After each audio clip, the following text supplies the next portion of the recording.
ana samun batutuwa daban-daban akan su wane ne ma'aikatan jinya, sannan wani lokaci ma'aikatan jinyar nan suna yin abin da ya kamata a yaba musu amma ya bayyana tafiya ga likitoci. Haka zalika wasu ma'aikatan lafiyan suka yi kuskure sannan kuma a jingina wannan kuskuren ko barnan nan tasu ga su ma'aikatan jinya. Ko me ya kawo wannan kuskuren fahimta?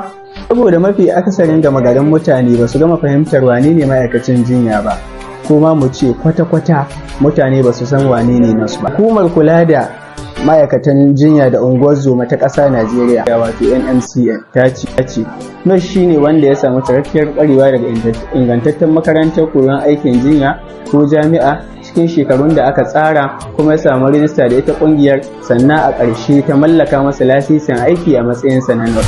Haka zalika hukumar ƙasa da ƙasa ta ma'aikatan jinya ta ce ma'aikacin jinya shine wanda ya kammala basic a matakin farko kuma yake da cikakken ilimi akan aikin jinya a jimilce, sannan ƙasarsa ta sahali masa lasisin aiki. Daga waɗannan bayanai na waɗannan hukumomi guda biyu za ka fahimci waɗannan abubuwa.